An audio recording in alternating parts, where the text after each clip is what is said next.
नमस्कार दोस्तों, परम क्लासेस में आपका स्वागत है। आज का जो वीडियो है वो संधि का है, जिसमें मैं संधि से संबंधित बहुत सारे महत्वपूर्ण क्वेश्चन जो है प्रश्नों का व्याख्या करूंगा। आप इसको ज़रा ध्यान से देखिएगा। इसके बाद इसके डिस्क्रिप्शन में आपको इसका जो है PDF भी मिल जाएगा। आप उसको डाउनलोड करके सॉल्व करने के बाद भी जो है व्याख्या देख सकते हैं। ठीक, तो आइए शुरू करते हैं। स्क्रीन पर है प्रश्न नंबर 1, मनोबल में संधि है। तो मनोबल में कौन सी संधि है? मनोबल में विसर्ग संधि है। याद रखिएगा एक बात हमेशा कि यदि किसी भी शब्द के पहले क्या आए, मन आए, क्या आए, मन। तो अगर किसी भी शब्द के पहले मन आएगा तो उसमें हमेशा कौन सी संधि होगी? विसर्ग संधि होगी। कौन संधि होगी? विसर्ग संधि होगी। ठीक है, आगे बढ़ते हैं। अगला प्रश्न है, पुस्तकालय में कौन सी संधि है? पुस्तक प्लस आलय, पुस्तक धन आलय क्या हो जाएगा? पुस्तकालय। तो यहाँ पर कौन सी संधि होगी? दीर्घ संधि होगी। कौन संधि होगी? दीर्घ संधि होगी, इसलिए विकल्प ब सही है। तो आगे बढ़ते हैं। अगला प्रश्न है, ज्ञानोपदेश में कौन सी संधि है? ज्ञानोपदेश में कौन संधि है? ज्ञान प्लस उपदेश। यहाँ पे ज्ञान प्लस उपदेश यानी अ प्लस क्या होगा? उ बराबर क्या हो जाएगा? ओ। क्या हो जाएगा? ओ। इसलिए इसमें कौन संधि होगी? गुण संधि। कौन संधि होगी? गुण संधि।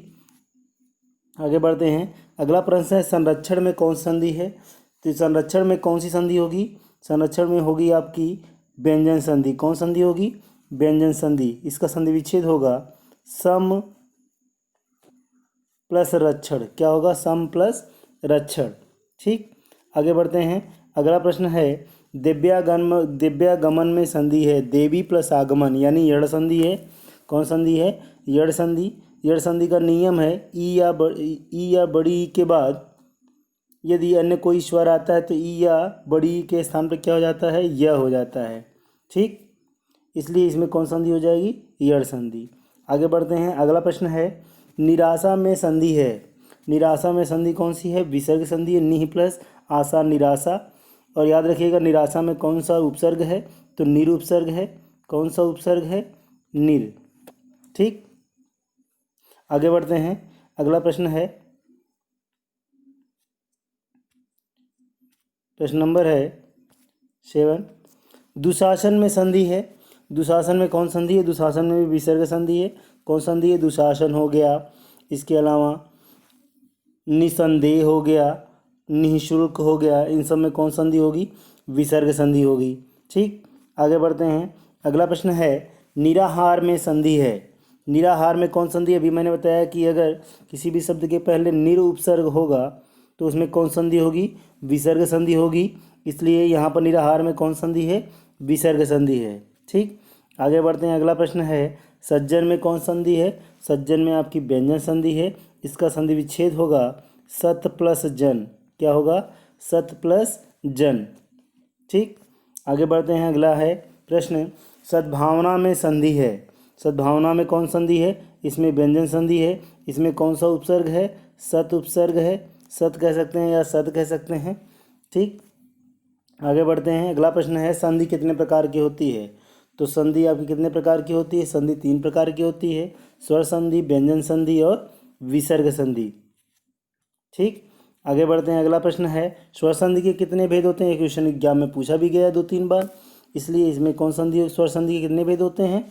5 होते हैं। कितने होते हैं? 5। दीर्घ संधि, गुण संधि, वृद्धि संधि, यड़ संधि और अयादि संधि। आगे बढ़ते हैं। अगला प्रश्न है, 1 + 1 यानी 1 और 1 क्या हो जाएगा? एकाएक हो जाएगा। क्या होगा? एकाएक। इसमें कौन संधि है? वृद्धि संधि है। ठीक, आगे बढ़ते हैं। किस समूह में यड़ संधि रहित शब्द है? किसमें यड़ संधि रहित शब्द है? तो आप देखिए विकल्प अ है, दिव्यैश्वर्य, इसमें भी यड़ संधि का रूप है। प्रत्युपकार, इसमें भी यड़ संधि का रूप है। नद्युर्मी, इसमें भी है। इसका मतलब विकल्प अ जो है सही है। आगे बढ़ते हैं। अन्वित,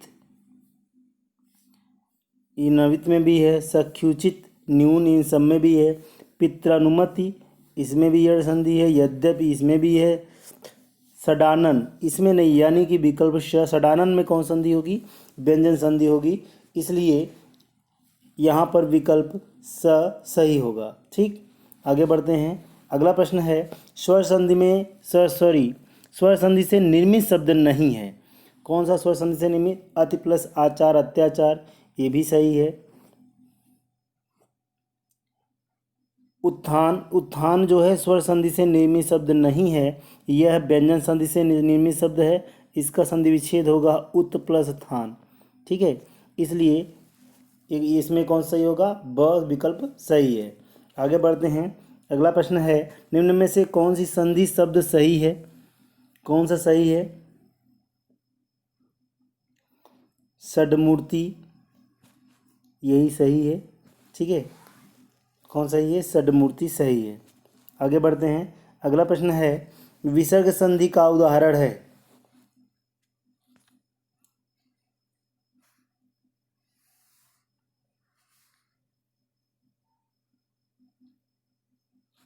एक मिनट, इसमें जो है यहाँ पे क्वेश्चन थोड़ा सा गलत है। निम्न में से कौन सा संधि शब्द सही है?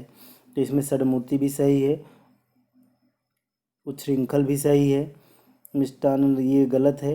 इसलिए भी का इस प्रश्न को गलत मानते हुए, या कह सकते हैं यहाँ पे कौन सा शब्द सही नहीं है, तो मानते तो हो सकता है गलत हो जाता है। लेकिन आगे बढ़ते हैं अगला प्रश्न की तरफ। विसर्ग संधि का उदाहरण है। विसर्ग संधि का उदाहरण कौन सा है? तो निष्ठुर है। निषेध में व्यंजन संधि है, विच्छेद में व्यंजन संधि है और विषम में भी व्यंजन संधि है, इसलिए निष्ठुर कौन सही होगा। आगे बढ़ते हैं। अगला प्रश्न है, संस्कृत शब्द का संधि विच्छेद होगा। संस्कृत शब्द का संधि विच्छेद क्या होगा? सम प्लस कृत, यानी विकल्प स सही है। और इसमें कौन सी संधि है? व्यंजन संधि है। ठीक, इनमें से किस शब्द की संधि सही है? आप देखिए, राम प्लस ईस है, ये गलत है। यहाँ पर रमा प्लस ईस होना चाहिए, इसलिए विकल्प अगलत है। उत्तर प्लस अयन, उत्तरायन, यहाँ पर जो है अगर र के बाद न आता है तो न ड़ में कन्वर्ट हो जाता है, इसलिए ये भी गलत है। यहाँ पर देखिए न लिखा हुआ है। ध्वनि प्लस अर्थ, ध्वन्यार्थ, ये भी गलत है क्योंकि यहाँ पर अ है, लेकिन यहाँ पर क्या आया है? आ आया है, इसलिए ये भी गलत है। तो ये पितृ प्लस आज्ञा, ये भी देखिए आपका जो संधि विच्छेद शब्द है वो सही है। और इसमें संधि कौन सी है? यड़ संधि, इसलिए विकल्प द सही होगा। ठीक, आगे बढ़ते हैं। अगला प्रश्न है, किस शब्द की संधि सही नहीं है? किसकी नहीं सही है? अभिष्ट की। अभिष्ट, अभि प्लस इष्ट में यहाँ पे छोटी छोटी मिलके क्या हो जाता है? बड़ी हो जाता है। यहाँ पर बड़ी नहीं है, इसलिए विकल्प ब सही होगा। ठीक, आगे बढ़ते हैं। अगला प्रश्न है, यथेष्ट का सही संधि विच्छेद है। यथेष्ट का सही संधि विच्छेद क्या होगा? यथा प्लस इष्ट, इसलिए विकल्प अ सही है। आगे बढ़ते हैं। अभिप्सा का सही संधि विच्छेद क्या होगा? सबसे पहले आपको बता दें, अभिप्सा में कौन संधि है? दीर्घ संधि है। कौन संधि है? दीर्घ संधि है, यानी छोटी और प्लस बड़ी मिलकर क्या हो जाता है? बड़ी होता है, यानी अभी प्लस इप्सा क्या हो जाएगा? अभिप्सा, इसलिए विकल्प सही है। और इप्सा का मतलब क्या होता है? इच्छा होता है। क्या होता है? इच्छा। आगे बढ़ते हैं। अगला प्रश्न है, इनमें से किस शब्द का संधि विच्छेद सही नहीं है? किसका सही नहीं है? अजंत का सही नहीं है, इसलिए विकल्प ब सही है, क्योंकि यहाँ पर अच प्लस अंत होना चाहिए, यहाँ पर अज लिखा हुआ है, इसलिए गलत है। आगे बढ़ते हैं। अगला प्रश्न है, इनमें से किस विकल्प में सही संधि विच्छेद है? किसमें सही संधि विच्छेद है? सर प्लस ओज, ये भी गलत है, यहाँ पर होना चाहिए था सरह प्लस ज। यहाँ पे विकल्प श सही है, इसलिए क्योंकि प प्लस पावक होता है, इसमें आयादी संधि है, इसलिए विकल्प श सही है। आगे बढ़ते हैं अगले प्रश्न की तरफ। गवीर शब्द का सही संधि विच्छेद क्या होगा? गो प्लस ईस। क्या होगा? गो प्लस ईस, इसमें भी आयादी संधि है, इसलिए विकल्प श सही है। आप मिलते हैं दोस्तों अगले वीडियो में, तब तक के लिए नमस्कार, थैंक यू।